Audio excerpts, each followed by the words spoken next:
My name is Sandra Campbell, and welcome to Woman to Woman. Today's topic is on new wave of new ways.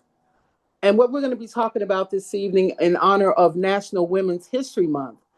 Now, in addition to the contributions that women have made in the past, we'll be talking about our way forward. So I'm going to ask now that we have our guest, and I welcome everybody to the show, and thank you very much for participating. I do understand and value your time. I'm going to start with Brian Vickers. Let me say it, since he's put his whole name up there. Brian, could you do a little introduction of yourself and tell us what it is that you do? Hi, good evening, everybody. Currently right now I'm a gig worker, and I also do photography, and I am an advocate against wrongful imprisonment. Thank you so much, Brian. Yes, we need to do another recap of that show. I read an article the other day, and that's coming back up as a serious topic about what's going on now currently. Thank you very much for that. Our next person is going to be Mike. No. Sorry, Christopher. Hello, my name is Christopher Ellington.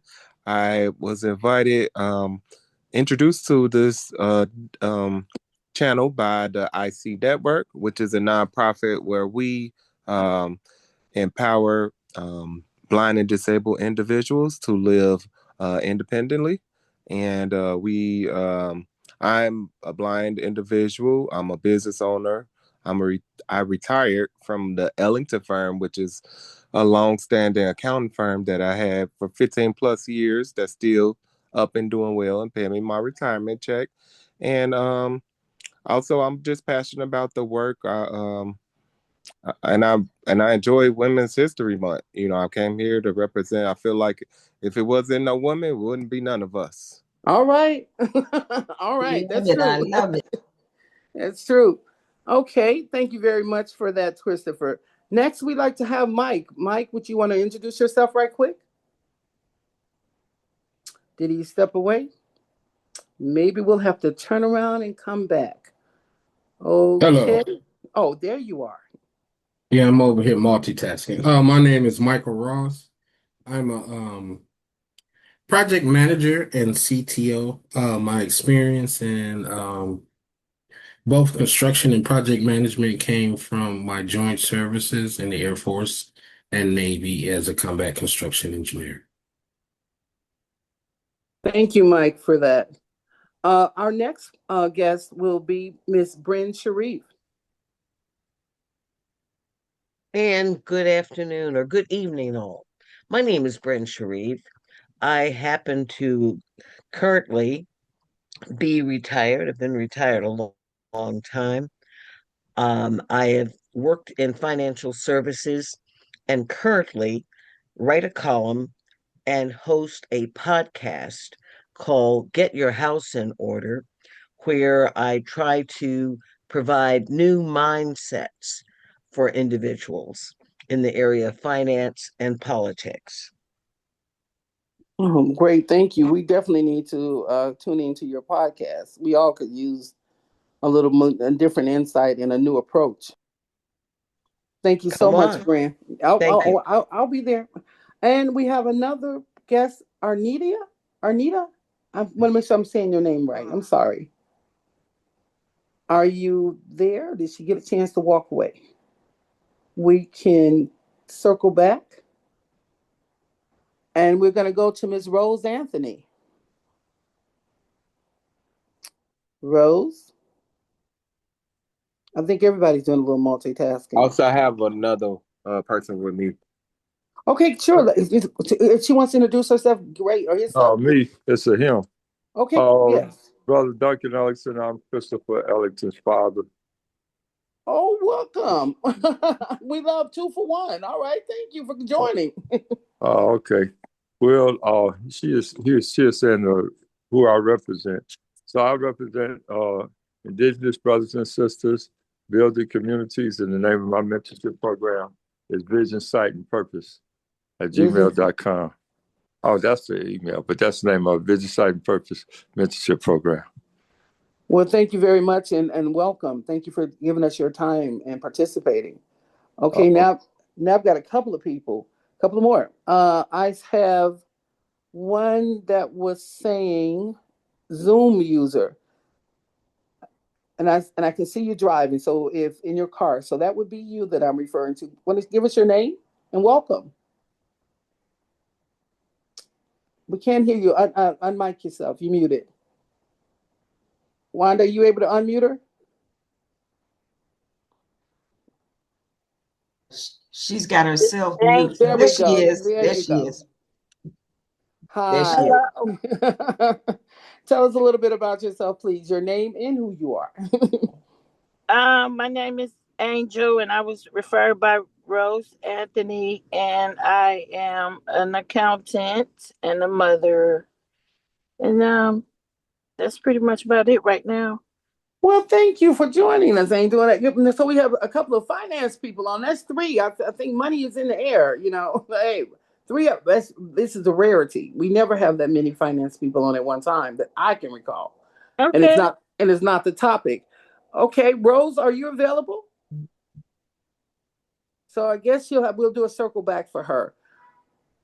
What we want to get started with is we had a show yesterday, a wonderful show about the results of the last election here, our primary, which occurred here on Tuesday, March the 17th. And we talked about the results. And one of the wonderful things that came out is the fact that we are in a situation here in Illinois where we're able to become one of the first states that would have two women of color seated in the Senate. Yes, we've had women in the Senate before, but never have we had two women of color actually seated. And this will be a first for Chicago. And what an accomplishment for women of color, because we happen to be women of color that are on here. And we also have children on here of women of color. And we just wanted to make sure that we honored them by mentioning, once we go through these midterms, to vote blue and that to make sure that that happens because their opponents are males and they are white.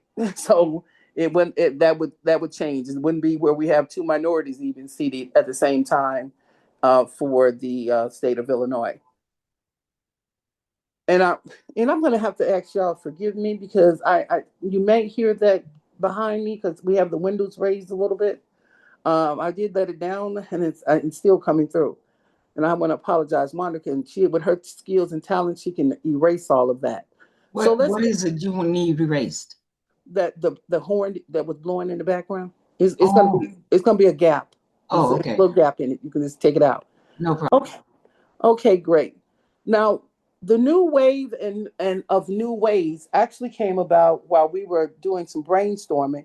And I'm going to have Bren because I had another title, but again, we saw where this was related because again, when we talk about the wave, I'm thinking about the wave of change, necessary change. And we were just talking on the phone a little bit earlier. We're talking with Mike and I talking with another friend of mine down in Arkansas and again, talking about the way forward for the Black community. One of the things that we've been working on and talking about putting on shows on a regular is to discuss ways of getting out the information, accurate information, to our members of our Black communities. And that encompasses every community where there is Black representation here in the city of Chicago and possibly even in the surrounding suburbs. But right now, it's a lot of us here in the city of Chicago that are asking questions about what can they do? Does their vote count? How to get people who have been disenfranchised with the system in the process, and how to either bring them into the system for the first time or have them re-engage in a system that yes that is currently broken right now. So I'm going to ask Brian if she would come on and again talk about how she came up with this title and what her vision is for the way forward. And please, we want everybody's opinion with this because this is something that all of us have to really get involved in, even though it is the woman to woman show. Bryn, I feel like I'm losing people. Okay, Can you you haven't lost me. I had myself on mute. Would you repeat that again for me? I was just explaining to them briefly about how we came up with the topic today as we were discussing the way forward and how we would inform of the members of the Black community and and have them be engaged or re-engaged in the system, in the process that we're in, this broken process that we're in with regards to the way forward for the midterm and even after the midterm, and trying to assure that we don't have this kind of attack or assault on our freedoms, liberties, or democracy.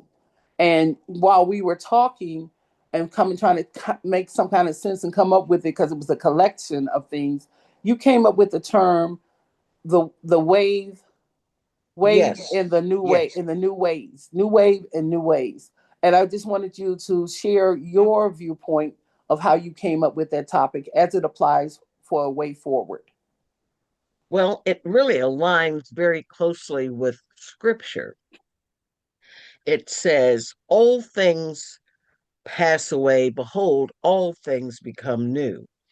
And then I put that with the old adage that says, if you keep doing the same thing, you're going to keep getting the same thing you got. And so, not being satisfied with how our community fares, I said, we've got to, as they say, we got to get a new way of walking, a new way of talking. And so, if we can create enough energy, that would be like a wave to rush over our community, it would change our ways. Old things would pass away, behold, all things would become new. So that was sort of the mindset that I was in when I made that statement or made that suggestion. And tell us, do you have a way? Because we were talking about a way to actually engage the young people, and I'm going to pose that question to everyone because this right now seems to be the concern across the board. Everywhere I go, everybody that's talking to me is how do we get our young people to participate, to have greater participation, not only in the voting process, but in also having some kind of say and the direction that this nation is going and where they want to see this nation. Maybe I'm not going to overwhelm them, but even say in the next 5 years. Do you have an idea that you could share with the group? My thought is, and it was brought up in our earlier meeting, that we need to get the ear and heart of those individuals that are current influencers. And the way that I'm going to do it, because I don't know them, I polled after our meeting, I polled some young people to ask them who are they listening to on social media that influence them, and particularly in the area of political engagement. So I'm waiting for a response. Great, thank you. And if I recall correctly, thank you so much, Brand, for that. Mike, didn't you say something like that also the other day? Are you there, Mike? We're gonna leave you, Mike. We really are. Well, I can let you know what I recall him saying was something like that. He kept saying we needed to be able, I don't know if he used the term influencer, but he was letting us know that the use of social media by using um again X, TikTok, and I have, what is it, Substack and other podcast networks to be able to actually go out here and put out the word and have individuals as the kids, like we were talking earlier, and I shouldn't say kids, forgive me, wanted to take that out, as the young adults actually how I've been told how the system works, as you have someone who follows you. When you post something, your followers see it automatically. You don't need to go or go to your friends and send your post to each one of them. As the feed is made up, the way it works, the feed, when you put something out, they're going to see yours because you follow them. And when they put something out, you're going to see theirs automatically. And we were talking about that being a great vehicle, even if we made short reels about with powerful statements behind it, or to ask a question, or to explain the roles of these political offices in which everyone is voting for. It also became we became aware that many people are not aware of the responsibilities, the roles and responsibilities of these elected officials. And many of them have been voting just because they say, okay, the governor, that's the highest political position for the state of Illinois. But again, what is the governor's responsibilities? Again, what is the state senator's responsibility? And so on and so on.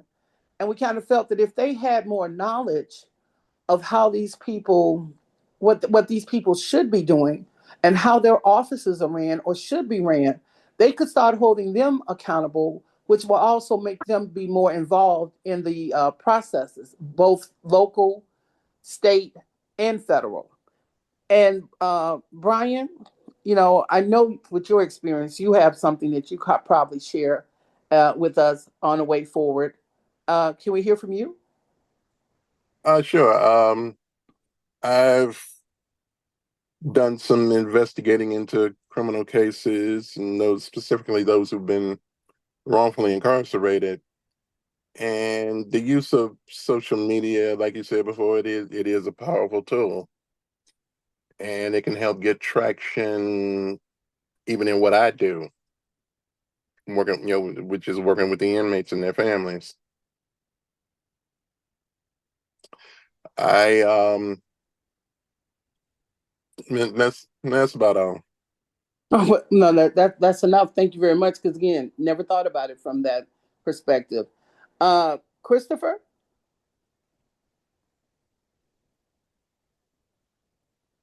I think he stepped away too. Let me. What Okay. Christopher? Oh. Yeah, I had to unmute.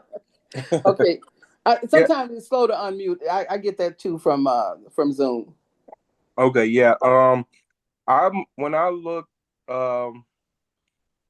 Could you restate the question again?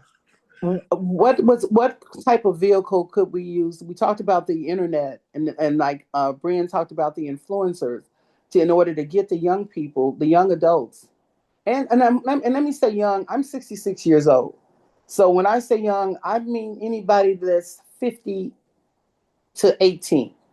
Because, that's 16. I could be their mom. If they're 50, I could be their mom. Okay. So that's the age group I'm looking at. And many of them in that age group also did not vote and do not vote. Because let me say this, because I failed to mention it. Only 25% of the people who were eligible to vote came out and voted on Tuesday. Mm. Only 25% in primary, which again, we say, yeah, primary does have a low voter turnout, but I kind of expected with everything that was going on, it would have been higher. And again, it is unfortunate that we only had 25% of the eligible voters to participate in the process. Yeah, I'm in agreement. I heard it was less than that. I had got a report back saying it was only 20% that eligible voters that went to vote. But for that particular demographic, I feel like a lot of them are more action driven. So like just getting out here, doing the work, being in the community would draw and build up a decent amount of following. And people like to be led, not managed. So if you're in a leadership position and you're uh, having a positive community impact, I feel like it automatically gains supporters, which I've been in that position. So it automatically gains traction for support and people to encourage them to open up their own different areas of what is it, humanitarianism. Well, thank you. You know what? I like what you just said. Yeah, people like to be led and not managed. I see, Brian, you have your hand up. You want to make a comment? Yeah. One of the reasons for the low voter turnout maybe is also too, people are are very disgusted with what they see politically. Like, for example, in the city of Chicago and even throughout the state of Illinois, they tax people to death. And I've just ran across an article before the Zoom meeting that Illinois is near the bottom in entrepreneurship creation. Mm-hmm. And if you go downtown or in area or even in your own neighborhood, you'll see a lot of what used to be stores or in strip malls or what have you. I mean, yeah, they're vacant, Yes. and there's no need for that. There's no need for that. I mean, that shouldn't be. That should not be. I mean, and that also too speaks to why you have why you had low voter turnout to Tuesday. Like you said, they're disgusted with what they see, and not enough is being done. I agree. And some of the young people that I've spoken to, many of them, Mm-hmm. including my own granddaughter, she wants to be an entrepreneur. She currently works for a very, very large organization now, but like she says, she doesn't plan on being there any more than 3 years. So yes, Right. that can be kind of discouraging as a young person. I want to invite, excuse me, not invite. I want to extend and welcome to Margot Richmond. Margot, can you introduce yourself and give us a little history or share some information as to what you have heard or response? Yes. My name is Margot Richmond, and I'm always excited about seeing empty storefronts. It's a business opportunity. And I would encourage every person that rides through the community to step up a couple of levels higher.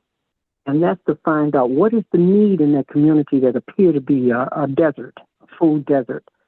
I moved to Gary, Indiana from Chicago, and downtown Gary looked like there wasn't two pennies in that city. But however, it was quiet millionaires, retired quiet millionaires that invested in various different businesses that was necessary to keep cities around, towns around the Gary, Indiana area, which is a hub for industrial. The industrial belt is growing by leaps and bounds. When you kind of got a building for $2,000 and found out how by going to the Chamber of Commerce, NAACP, various organizations that are in our surrounding towns, just to find out what are the opportunities. So we need to have our young people more engaged with the opportunities that appear to be bleak, but there's opportunities everywhere. If the people are there, the Hispanic population has grown by numbers, leaps and bounds, because they looked at an industry that was desperately needed, and it was auto repair, collision companies, and they put them right in our community. Even they put tire stores and storefronts, and they're making money. You just got to study your community, find out what the need is. You may not be able to put the jewels in there, but it's something missing. So I want to encourage everybody that's Black, everybody that's young people, just young people, period. Don't look at the outside. Look for the opportunities, because they're there. Every bank. How old are you when Every. you do? Sorry? I'm sorry. I didn't No, hear you. that was a mistake. Okay. Okay, but that's what I have to say. That's the reason why our numbers need to quadruple. And we need to motivate each other, and we need to go out and get the research, sit in some of these meetings that the city of Chicago is having, find out the information, because it's money to be made where it seems to be nothing going on. I was the first Black female I was the first Black female in the nation, and I went to Gary, Indiana, with light bulbs, fixtures, balances, in an abandoned building that had been abandoned for 20 years. And I ended up with contracts all over the place, from Pensacola, Florida, to Air Force bases and different places. So don't underestimate what appeared to be dead. People are making money anyway. Nice talking to everybody. And I hope everybody gets to the bottom of this. Thank you so much. Okay, I'd like to say something. If somebody, y'all hear me? Yes. I do. I hear you, Christopher. This is Duncan. This is Christopher Father. Oh, we hear you, Duncan. Okay, so this is what I believe is the issue with young people.